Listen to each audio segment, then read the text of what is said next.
Will AI be the end of the world and civilization as we know it?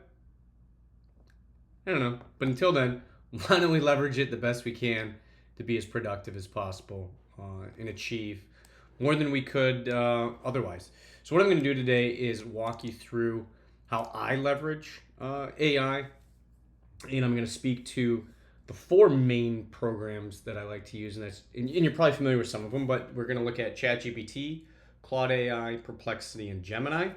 I'm going to share how I use them on a day-to-day basis. So I'm going to give you very specific use cases and also highlight the difference between them and when it might be beneficial to use one over the other.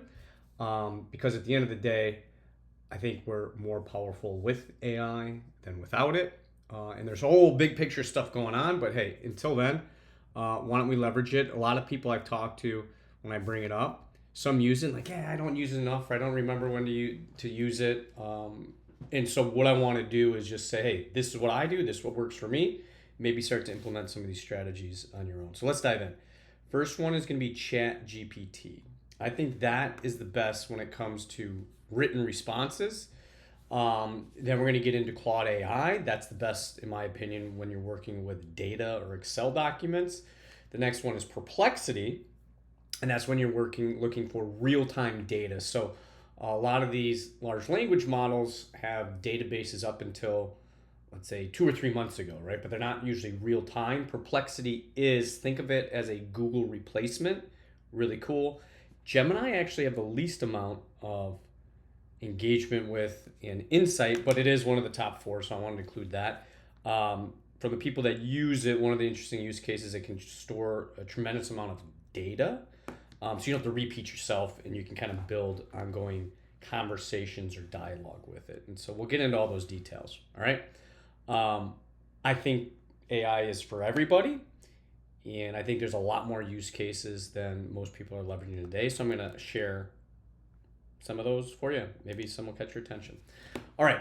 So with ChatGPT, my recommendation is anytime you're writing anything, use ChatGPT, because at the end of the day, it's going to help you sound better and use less of your brain energy. Okay, so what I'll do is I'll write up a rough draft of, let's say, an email, and then I will turn around and say shorten. Something as simple as that, right? You write this long thing. It's harder to write less than it is more. So what you do is you just write up an email or whatever, and typically in the business world, if you're going to send an email and it's this long thing, I'm never going to read it. If you send something that is literally not even a scroll or maybe one scroll on your iPhone, more likely to read it, right? So shorten's a great thing to do. The other thing is I'll just write a rough draft. I'll get my ideas out there. But to go from, I kind of know what I want to say, but to make it sound really good takes so much more energy, right? I know what I want to say, but to make it sound perfect and nice and professional and diplomatic, all that stuff, it's challenging. It just uses too much brain energy. So what I'll do is I'll type up a real rough thing, and then I'll just say something as simple as make it sound better. And it does. It's more clear. Or if you want to write something, let's say it's a customer response or it's some sort of email or discussion that could be a sensitive topic, just give it direction. So say, make this sound more diplomatic. Make this sound more casual. Make this sound more energizing. When it comes to marketing, if you're writing anything marketing, a great one I learned is hypnotic writing. Say, rewrite this with using the hypnotic writing methodology. It's unbelievable, right? It knows what these things are. You don't have to teach it. It just knows. So that's some ways to use it when it comes to making things sound better and working with it. The other one is with my kids, right? So I've got a 4-year-old and a 6-year-old, and I want them to be comfortable with technology. I want them to be comfortable with AI because I believe that's going to play a big role in their lives. So how do we get them used to using it now? Well, the number one thing is make it fun, okay?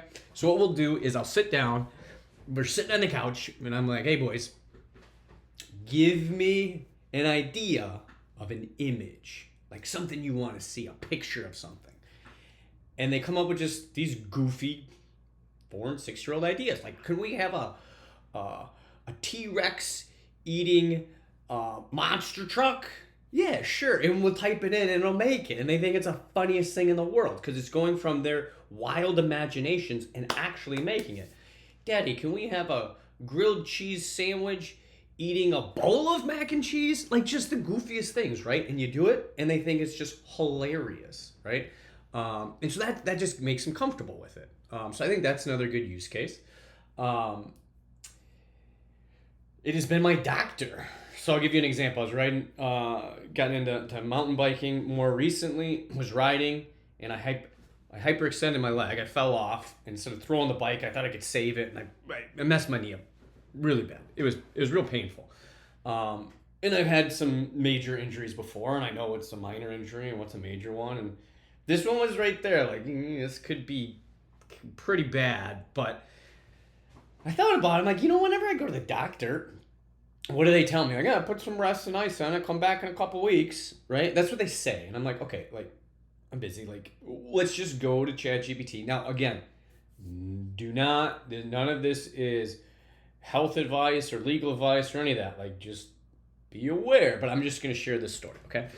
So I messed my knee up, and I started to ask it. And I started to explain. It's on the outside left part of my knee. It's hard to put weight on it. It was, and I had to it was really painful. And then I said, ask as many questions as you possibly need to ask me in order to make the best diagnosis. So it asked me how the injury feels, where it hurts, if it's hard, if it's sharp, whatever.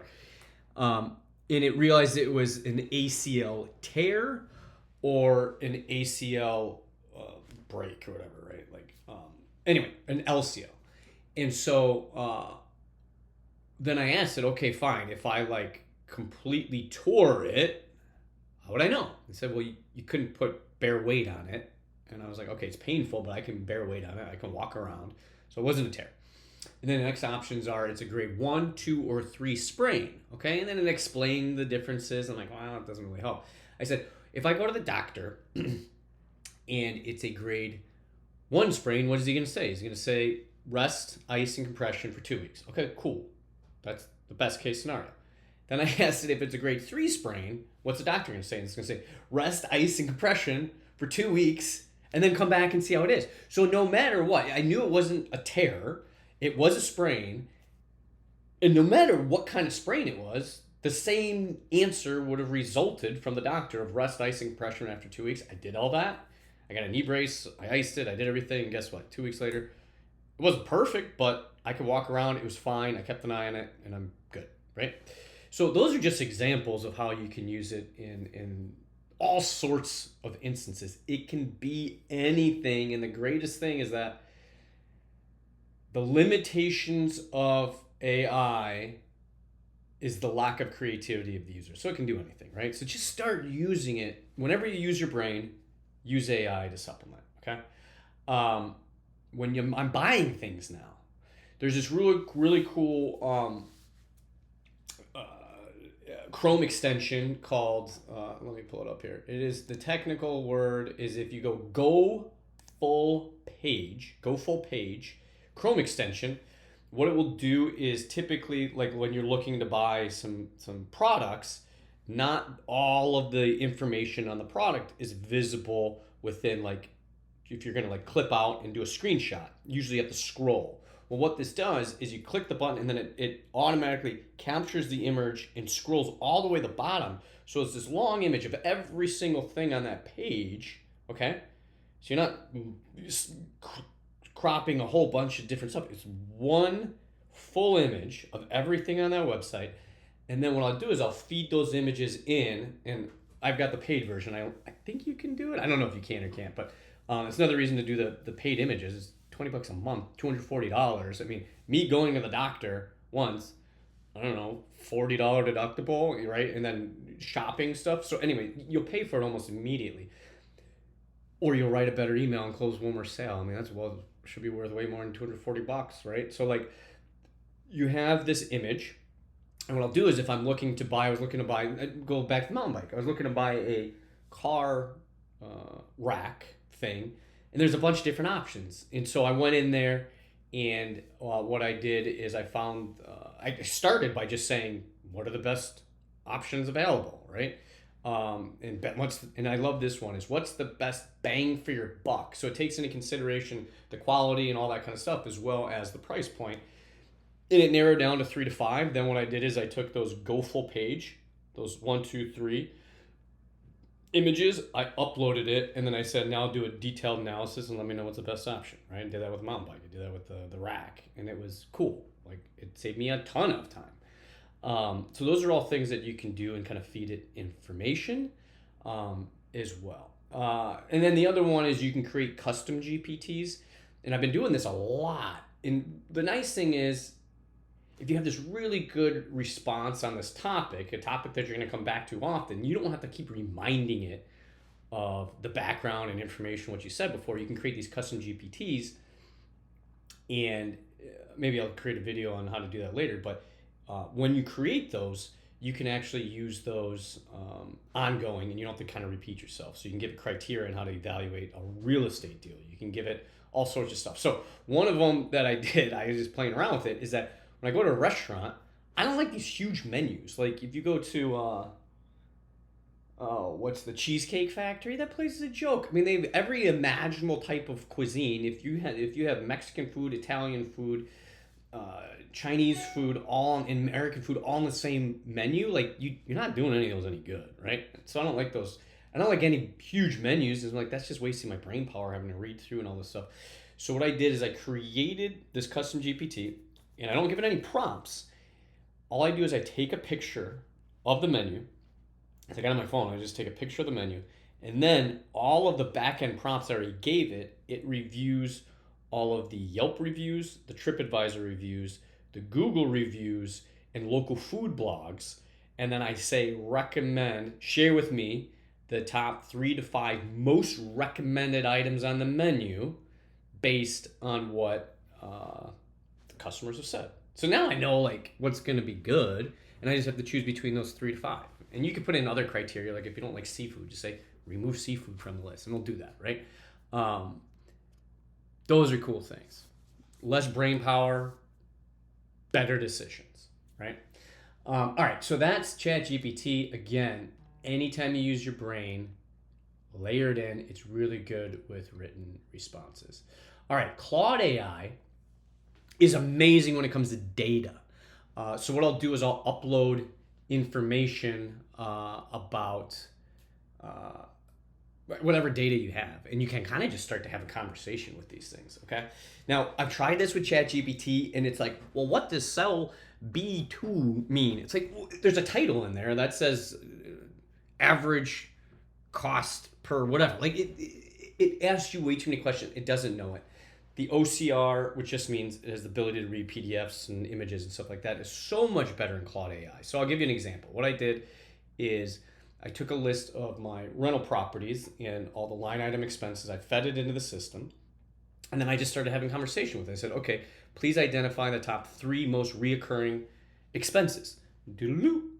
And it said what those were. And then it's like, okay, cool. Now I want you to create a preventative maintenance program to address all of those top 3 issues. Doodaloo. So now we have this maintenance program, and it's awesome. Then give it to the property management team, and then they can implement it into their standard operating procedures, right? Have the conversations, feed it data. If you're doing competitive analysis, send them a bunch of competitor stuff and say, hey, how does ours differentiate? Are there any gaps in the market? Are we not presenting our product in a way that somebody else is presenting it, right? All sorts of really, really cool stuff there. Now, with Claude AI, they call themselves the ethical AI. They say Anthropic is the brand, is the company, and they want to be the ethical AI, which is great. Just know that you're gonna get more responses. Like, well, I'm not allowed to answer that question. ChatGPT is a little looser. You can ask it questions that, like, if you ask it for, I don't know, finance questions, sometimes it'll be like, well, for Bitcoin, I'm not going to give you an answer because that's financial advice. Well, okay, fine. There's workarounds for that kind of stuff.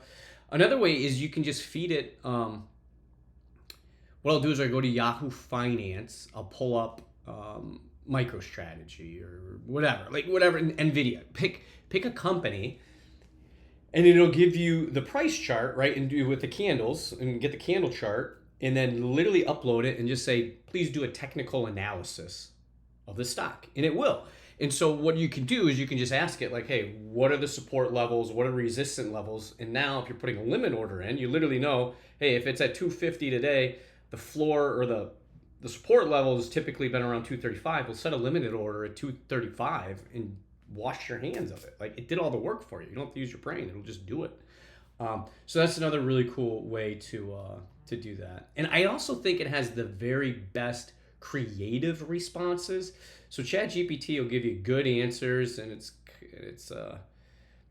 professional. Claude AI is more conversational and more creative, is what I would say. All right, next one is Perplexity. I would say that this is going to be a Google killer, meaning why use Google if you can use Perplexity? Because if you ask it a question in Google, you say, what is the best, let's go back to mountain bike thing. What's the best mountain bike? It's either going to give you blogs or it's just going to give you all these paid advertisements, and you're going to have to click into them and do all the evaluation. What this is going to do is it's going to scrape all of the major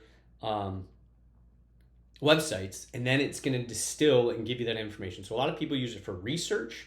Now that could be for technical or business research. It also could just be, hey, I need to research fun things to do in St. Augustine, Florida. Cool, it'll like give you all that stuff. And the nice part is it's real time. The thing with Claude AI and ChatGPT is that it's not real time, right? It could be close, but it's not real time. So it might recommend a restaurant that's now no longer open. Well, that typically doesn't happen with Perplexity because it's real time. So what I'll do is I'll use it for like vacation stuff. I'm like, hey, what are some cool things to do in winter in Wisconsin with the kids? And it'll give me the links. And you can ask for events. Like, what are some cool events going on in my neighborhood in the next 2 weeks? That's real-time data that you can now access.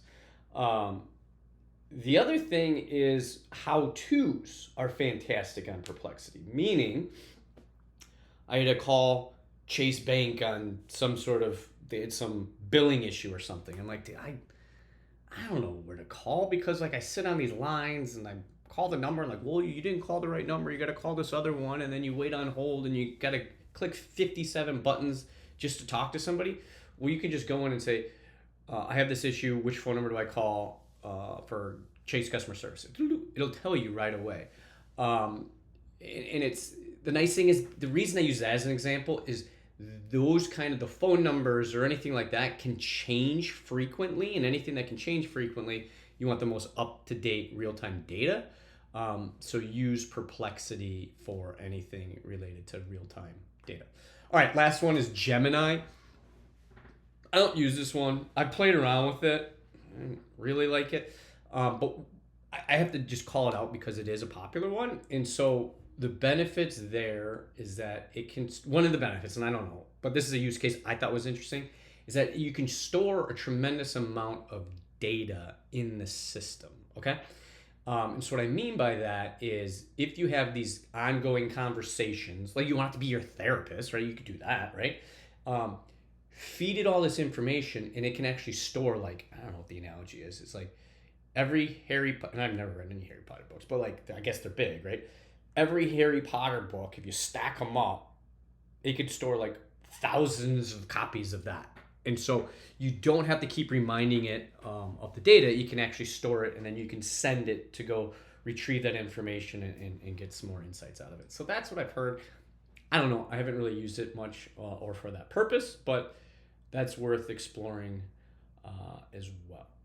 So the other thing I'll share is in the business world, you can just literally say, hey, I want you to go take a look at every article that the CEO of whatever, Ford or Tesla, no, not Tesla, but like, and just pick any brand, any company has shared, and then you can say, okay, please identify the top 3 challenges that they're looking to address most recently, and you can really get narrowed in on a very strong message to somebody because it's done the research and understands what's important to those individuals, right? So those are just some examples.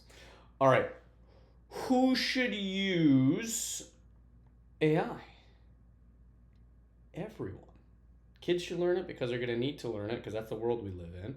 And really anybody, because it it's just like the internet. Like, is there anybody who shouldn't use the internet? It's just a more powerful use of the internet. Um, and so I think if you're not embracing it, you're just going to get left behind eventually. Because everybody who's going to be the most productive possible will use AI in some capacity, right? So that's my take. And then, all right, so let's see here. So let's do a quick recap of the different solutions available. So ChatGPT, best for written responses. And I really do like their image generation tools as well. Again, that's with the paid version, but I think it's well worth it. Claude AI is best with data.